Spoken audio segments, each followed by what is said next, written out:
Viewers, कैसे हैं आप सब। आई होप कि आप अच्छे होंगे। तो आपको जैसे पता है कि गणेश चतुर्थी आ गई है और गणेश जी की बहुत ही खूबसूरत मूर्तियां बाज़ार में भी आ गई हैं। उस दिन जैसे हमने देखा था कि बहुत ही बड़ी बड़ी और छोटी मूर्तियां भी बहुत ही प्यारी लग रही थी। तो इस महीने में गणेश चतुर्थी के नाम से इस त्यौहार को मनाया जाता है, जिसमें कि लोग अपने घरों में गणेश जी की मूर्तियों की स्थापना करते हैं, उनकी पूजा शुरू कर देते हैं। तो हमें ये तो पता है कि इस महीने में गणेश जी की मूर्तियां बनाकर हम अपने घरों में स्थापित करते हैं और उसकी पूजा करते हैं। क्या हमें ये पता है कि ये मूर्तियां हम अपने घरों में क्यों लाते हैं और गणेश जी की 10 दिनों के लिए अपने घर में स्थापना करने के बाद उन्हें विसर्जन क्यों किया जाता है। तो आज हम इसी बारे में बात करने जा रहे हैं कि हम 10 दिनों के लिए गणेश जी की मूर्तियों अपने घरों में स्थापित कर कर उनकी पूजा अर्चना कर कर जो भी उन्हें पसंद है, मिठाई आदि का भोग लगाकर उन्हें प्रसन्न करने की कोशिश करते हैं। तो आज हम इसी बारे में बात करने जा रहे हैं कि इसके पीछे की क्या कथा है कि हम गणेश जी की मूर्तियां अपने घरों में लाकर उनकी पूजा कर कर और उनकी कृपा पाने के लिए तरह तरह के उपाय करते हैं। तो चलिए जानते हैं कि इसके पीछे क्या कथा है। तो इसके पीछे की कथा ये है कि एक बार कुबेर देवता जो कि धन के देवता हैं, उन्हें अपने धन दौलत का बहुत अभिमान आ गया। उन्हें लगा कि मेरे पास दुनिया में सबसे ज़्यादा धन है, पर ये मैं किसी को दिखा नहीं सकता। मेरे पास इतनी धन दौलत शोहरत है, पर ये मैं किसी को दिखा नहीं सकता। मैं क्या करूं कि जिससे कि मैं अपनी धन दौलत लोगों को दिखा सकूं, या कह सकते हैं कि उस जहाँ पर भी वो रहते थे कुबेर देवता, तो वहाँ पर तो सब भगवान थे। तो उसकी यही मानसा थी कि वह देवी देवताओं को अपनी धन दौलत दिखा सके। तो उसने सभी देवी देवताओं को अपने घर पर भोजन का निमंत्रण दिया ताकि वो अपनी धन दौलत का दिखावा कर सके और सभी देवताओं को दिखा सके कि मेरे पास कितना धन है, मेरे पास कितना सोना चांदी से मेरे घर भरा हुआ है। तो उसने सभी भगवानों को निमंत्रण दिया और फिर जब वो महादेव जी के पास गया कि आप मेरे घर भोजन पर ज़रूर आइए, तो भगवान शिव को जब उसने भगवान शिव को कहा कि आप मेरे घर आइए, तो भगवान शिव ने उसकी मुख पर देख लिया था कि इसमें अभिमान आया हुआ है, अभिमान में आकर ये मुझे निमंत्रण देने आया है।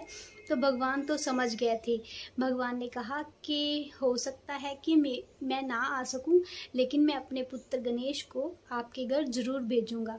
तो अगले दिन श्री गणेश उनके घर गए, तो गणेश जी की उन्होंने खूब बिठाकर सेवा की और उसके बाद थोड़े टाइम बाद कुबेर जी कहने लगे कि चलिए गणेश जी, मैं अब आपको अपना घर दिखा दूं। तो गणेश जी को वैसे पहले तो कुछ नहीं लगा, वैसे ही उन्होंने सोचा कि ये मुझे घर दिखाना चाहते हैं। जब उन्हें थोड़ी सी शंका हुई, जब वो अपना सोना चांदी दिखाने लगे, तो भगवान को पता चल गया कि इसमें मैं के कारण मुझे यहाँ पर बुलाया है। इसमें अपनी धन दौलत का बहुत अभिमान आ चुका है, जो कि ये दिखावा करने के लिए सभी देवताओं को अपने घर में बुला रहा था। तो भगवान समझ गए।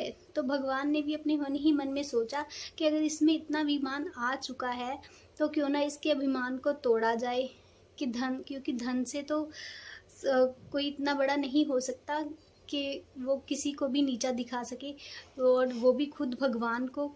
तो श्री गणेश जी ने कहा कि चलिए, मैंने तो आपका घर देख लिया, आपका सोना चांदी सब कुछ देख लिया, अब मुझे बहुत भूख लगी है, मुझे खाने के लिए भी कुछ दिए। तो गणेश जी बैठ गए खाने के लिए और उन्होंने कुबेर जी से कहा कि चलिए, अब मुझे भोजन दीजिए, मुझे भूख बहुत तेजी से भूख लगी हुई है कि मेरे लिए कुछ खाने को लेकर आए। तो गणेश जी बैठ गए खाने के लिए और कुबेर जी ने अपने जो भी उनके यहाँ काम करते थे उनसे खाना मंगवाया और बहुत ही सजाकर सोने की थाली में भगवान के लिए बहुत तरह का भोजन सजाकर लाया गया। तो गणेश जी ने फटाफट से वो खाना ख़त्म कर दिया और कहा कि मेरा तो पेट भरा नहीं, मुझे तो और खाना चाहिए। तो थोड़े टाइम बाद फिर से खाना मंगवाया गया और गणेश जी ने वो भी ख़त्म कर दिया। अब कुबेर जी देख रहे थे कि गणेश जी को इतनी भूख लगी है कि वो 2-3 बार खा चुके हैं और अभी भी उनका पेट नहीं भरा। तो गणेश जी ने दोबारा से कहा, नहीं अभी मेरा पेट नहीं भरा, मुझे और खाना चाहिए। तो कुबेर जी ने दोबारा से खाना मंगवाया। अब खाना तो जो भी रसोई में बना हुआ था वो सारा ख़त्म हो चुका था। तो गणेश जी ने कहा कि नहीं, मेरा तो पेट भरा नहीं, आपने तो मुझे खाने के लिए बुलाया था, पर मैंने तो खाना पेट भर कर खाया भी नहीं, मुझे तो खाना दीजिए, या तो फिर आप कहिए कि आपके घर में खाना नहीं है। तो कुबेर जी तो समझ गए कि ये तो कोई और ही बात है, क्योंकि भगवान ऐसे तो नहीं कर सकते, क्योंकि भगवान तो छोटी सी चीज़ से ही खुश हो जाते हैं। लेकिन गणेश जी को इतने तरह का भोजन खिलाने के बाद, इतने तरह के पकवान खिलाने के बाद भी उनका पेट नहीं भरा, तो इसके पीछे भी कोई कारण है। तो गणेश जी ने कहा, गणेश जी ने कुबेर जी से कहा, नहीं, मेरे लिए जो भी तुम्हारे घर में फल फूल जो भी हो, चलो वो ले आओ। तो कुबेर जी घर में जो भी फल फूल थे सब गणेश जी के आगे कुबेर जी ने समर्पित कर दिए। तो कुबेर जी ने उनको दिए, गणेश जी ने वो भी ख़त्म कर दिए। तो अब भी गणेश जी ने कहा कि नहीं भाई, अभी भी मेरा पेट खाली है। तो अब कुबेर जी को समझ आ गई कि ये सब उन्होंने मुझे यही बताने के लिए किया है कि पैसे से तुम कभी किसी का मन नहीं जीत सकते, पैसे से तुम किसी को खुश नहीं कर सकते, पैसे से तुम सिर्फ खुद खुश हो, तुम दूसरों की भावनाओं को या दूसरे के दिल को खुश नहीं कर सकते, ये सिर्फ तुम दिखावा कर रहे थे। और अब कुबेर जी को समझ आ गया कि मैं में आकर अपने पैसे के गरूर में, अपने धन दौलत के गरूर में आकर भगवान को न्योता दिया था, और जिसकी मुझे सज़ा मिल गई है। क्योंकि मेहमान को घर से ऐसे नहीं जाना चाहिए, क्योंकि निमंत्रण दिया था भगवान को और भगवान भूखे जा रहे थे। तो कुबेर जी को बहुत पछतावा हुआ और उन्होंने हाथ जोड़कर गणेश जी से माफ़ी मांगी कि मुझसे बहुत बड़ी गलती हो गई, मुझे माफ़ कर दीजिए, आगे से मैं अपने अंदर ये मैं की भावना कभी नहीं लेकर आऊँगा, और अपना जो भी अपने पूरे दिल से किसी को बुलाऊंगा तो उसका सम्मान करूंगा, अपनी मैं को ख़त्म कर कर। तो इस तरह गणेश जी ने उसे समझाया कि अगर हम किसी को जब हम किसी को निमंत्रण देते हैं तो उसमें दिखावा नहीं आना चाहिए, हमें पूरे दिल और पूरे पूरी अपने भावनाओं से उसका सम्मान करना चाहिए, उसका आदर करना चाहिए जिसे हम घर बुला रहे हैं। तो इसीलिए श्री गणेश जी को हम अपने घरों में लाते हैं, ताकि हम अपने अंदर से सारी बुराइयां ख़त्म कर कर उनकी पूजा कर सके, अपने अंदर की मैं को ख़त्म कर कर, ईर्ष्या को ख़त्म कर कर श्री गणेश जी की पूजा करते हैं। इसीलिए श्री गणेश जी को हम अपने अपने घरों में लाते हैं, ताकि गणेश जी की पूजा कर सकें और उन्हें खुश कर सकें। इसीलिए कुबेर जी के इस कथा से संबंधित इस चतुर्मास की कथा को आपको सुनकर अच्छा लगा हुआ होगा। तो इसीलिए लोग अपने घरों में मूर्तियाँ लेकर आते हैं, ताकि वो भगवान को खुश कर सकें और उनकी आशीर्वाद, विशेष जो आशीर्वाद होता है वो उन्हें प्राप्त हो सके। तो आपको कथा सुनकर अच्छा लगा होगा कि कैसे कुबेर जी के अभिमान को गणेश जी ने कैसे तोड़ा।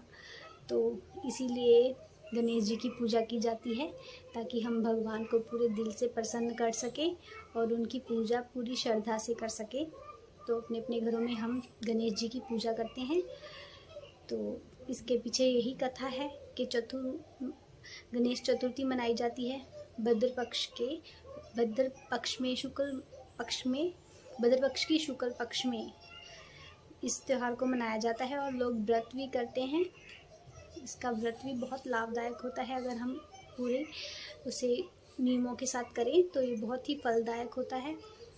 तो आप ज़रूर गणेश जी के इस त्यौहार को खुशी और उल्लास के साथ मनाएं, क्योंकि ये गणेश जी को मनाने के लिए बहुत ही विशेष दिन होते हैं, जिनमें कि गणेश जी का आशीर्वाद प्राप्त किया जा सकता है। तो आपको ये वीडियो बहुत अच्छी लगी होगी, और जो मैंने गणेश चतुर्थी के संबंध में ये कथा सुनाई, ये भी आपको अच्छी लगी होगी कि कैसे गणेश जी ने कुबेर जी का विमान तोड़ा था जब उन्होंने उन्हें अपने घर में निमंत्रण दिया था। तो इसीलिए लोग अपने अपने घरों में भगवान को लेकर आते हैं, ताकि वो अपने अंदर की सारी जो बुरी भावनाएं होती हैं उसको ख़त्म कर कर पूरे आदर और सम्मान के साथ भगवान की पूजा कर सके। तो इसीलिए निमंत्रण दिया जाता है भगवान को अपने अपने घरों में। तो आपको ये आज की वीडियो बहुत अच्छी लगी होगी, जो मैंने आपको कथा सुनाई गणेश चतुर्थी पर आपको अच्छी लगी होगी।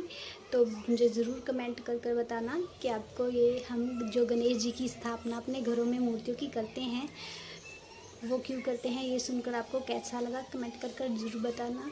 और मेरे चैनल को सब्सक्राइब करना बिल्कुल ना भूलना। मेरे चैनल का नाम है विवेक कुमार विद ब्लेसिंग और मेरा नाम है पूजा। विवेक मेरे बेटे का नाम है। और आप प्लीज़ मेरे चैनल को सब्सक्राइब करें, आपके सब्सक्राइब की मुझे बहुत ज़रूरत है। तो मिलते हैं इसी तरह की वीडियो के साथ नेक्स्ट टाइम। तब तक के लिए नमस्कार।